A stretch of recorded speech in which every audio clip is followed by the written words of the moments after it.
Ladies and gentlemen, welcome to the very first episode of the Seabass podcast. I'm Seabass. I'm going to be your host, and this is going to be quite the adventure for all of us. This has been many months and lots of mental hurdles overcome to get to this point. Um, Boy, this is exciting. I'm really excited. I'm really excited for this. Um, for this first episode, we're gonna go through a little bit of my setup. We're gonna go through uh, some of the reasoning that I have for wanting to do this, and you guys will get to know me a little bit, and hopefully, it'll be enough for you to get to episodes 2, 3, 4, and more. To comment, like, and share, and tell your friends about it, and hopefully have them listen as well.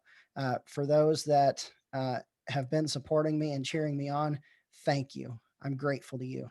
I have been encouraged by so many people who have said, "Do this, make this happen. You can do this." And to try to name all of them would do them a great disservice because I would forget somebody. So in terms of setup, I'm pretty basic right here. Um, you can see my microphone a little bit. So I have a pretty basic USB microphone setup. I chose USB over XLR just because it's less cables and boxes for me to deal with.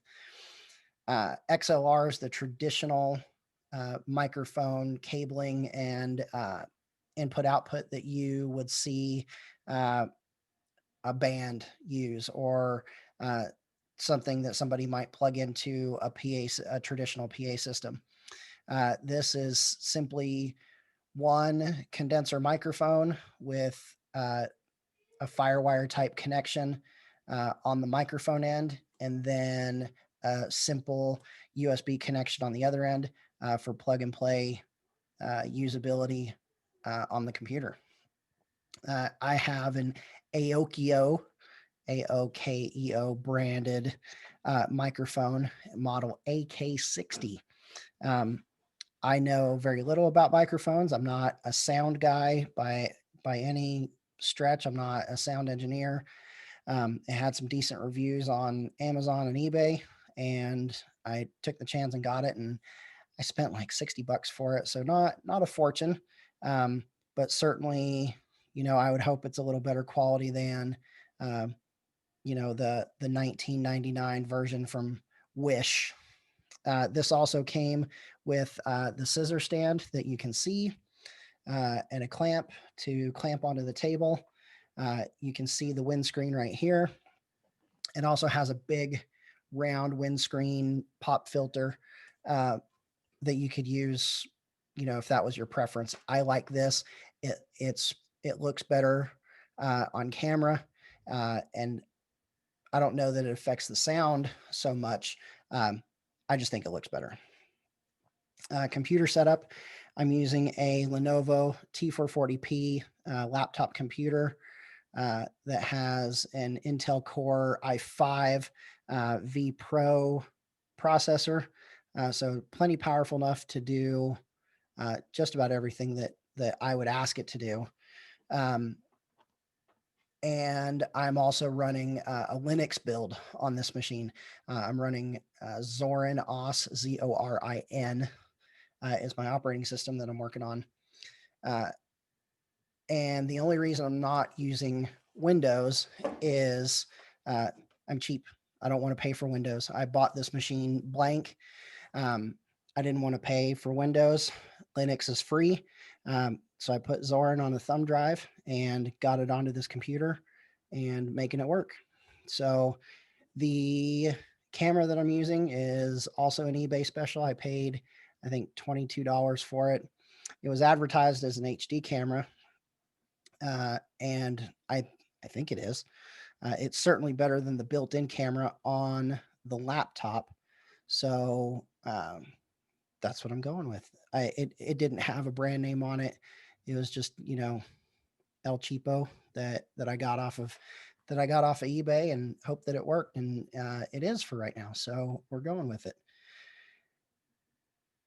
So why a podcast? Why this format? Why am I choosing to do video with it as well? Um, doing a podcast is really selfish on my part right now. It was something that I wanted to do. It's not a service that I'm providing, really. It's not something where I saw a need and said, "Oh, I could fill a need here and really fulfill somebody else's life." I might through this. I don't know. I might, but this is for me. Um, Back in January or February, a friend of mine who runs a top 10 business podcast in the world. He and I got together and he invited me on his show. He fills kind of a niche, maybe not, but he uh, he caters to car dealerships and doing training for their sales teams to make them better. And his company assists car dealerships in getting all of their uh, manufacturers' rebates to their dealership and incentives so that dealerships can extend offers to customers.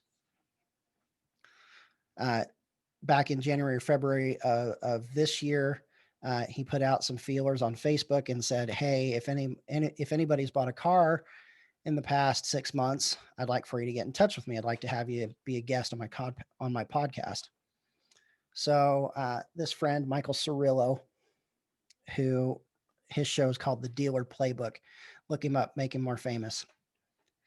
He had me on his show to discuss my car buying experience, and I really enjoyed being on with him, and I really enjoyed just the conversation and having a good time. It was a lot of fun for me, and that was a big swing point for me because late in 2019 I had said that I wanted to do a podcast, that I wanted to do something creative, and that being on his program was really the impetus for me, the push that I needed to make something happen. So I started that ball rolling early in 2020, and then COVID happened. The world lost their mind the end of March and beginning of April. So early May is when I assembled all my gear. I got all of it. I had it in my house. And then uh, I'm a nurse. I work in an emergency room. And you can imagine with COVID happening, the amount of change and the amount of work and effort that went into uh, being a nurse in these times. I'm very fortunate. I work in a small town ER in a small ER where we haven't seen the numbers like big cities have. However, we train the same way we do. We practice the same way they do. They, we do the same things that the big guys do. We just do it in a smaller place. So, with that said, my podcast took a back seat for a while. Now, in the interest of openness to you, my audience, everything that I'm going to do on the show is going to be pre recorded. There will be very, very few instances where I go live. And, and especially if I go live, it's probably not going to be with a guest. You can see my setup here. I'm at my kitchen table. I'm in my house, much the same way you guys are, trying to do your thing, trying to keep your families going. I'm at my kitchen table. You can see I've got a letter chart behind me for my kids. I've got a painting that my wife did, and I've got the flag of the country I love behind me. Folks, these times are hard. And when I said earlier that doing a podcast was selfish for me, I meant it. This has been COVID as a healthcare professional has been stressful enough. COVID as a regular person having to be cooped up in your homes has got to make you crazy. It's got to make you just to the point where you feel like you are not yourself. And I felt that way. I felt like I wasn't myself.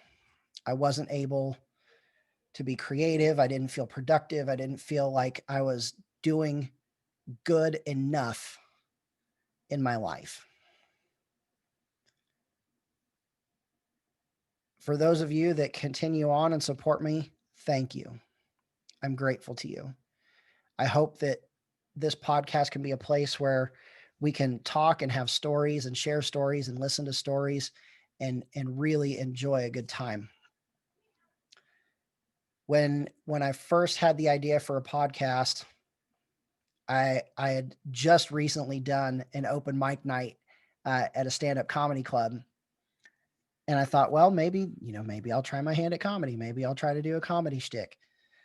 And then I'm like, no, I'm not a trained comedian. I'm not a well-practiced comedian. I've done one open mic night that I managed to get some laughs at that wasn't just my wife. So I thought, well, I'm a medical professional. I can have medical people on. Man, with COVID, we've got all kinds of stuff we can talk about, and I decided against that too. Um, we have so many places where we can turn to for information that's so much better than I could ever provide. Now, don't get me wrong, I do plan on talking about medical stuff. I already have one show in the can and edited and ready for posting that I just haven't done yet. That involves medical stuff, and I do plan on having medical people on because that's really in my wheelhouse. That's what I can do. Now, I after a fair amount of debate and thought and self-reflection, I just want this to be a place where I can invite interesting people to come on and tell their interesting stories, and we can just talk and have great conversation. I hope that we can talk about difficult things. I hope that we can have good, friendly conversation. This is not going to be a forum for debate, really. I don't want it to be that. I want it to be a place where people can have a good time, tell their story, be heard, and hopefully, touch some lives. This this for me mainly took a long time because I couldn't get out of my own head. I uh, much like any person who's creative, much like any person who puts themselves out there, the feelings of rejection, the feelings of failure can be overwhelming at times, and I'm not immune to that, not even a little. I had so many thoughts to myself, well, what if people don't like it? What if they say I suck? What if, and all of these bad things. And then I had a conversation with uh, another nurse, somebody who I highly respect, and he told me, "Who cares? Who cares what they think?" And I've known that for a long time. I have. I've felt that, and I've said that to other people. Who cares what anybody else thinks about you and what you're doing? If you like what you're doing, then who cares what anybody else says? You do you and you do your thing. And I plan on doing that. I finally got out of my own headspace and said, I'm going to do this come hell or high water. And I don't care what anybody else has to do or say about it. I'm going to do this. And I'm going to come back to it. This is selfish on my part. It's for me. It's for me to be creative. It's for me to have an outlet. It's for me to try and be um, have some kind of relief from life as it is. Ladies and gentlemen, welcome to the Seabass podcast. It's going to be excellent.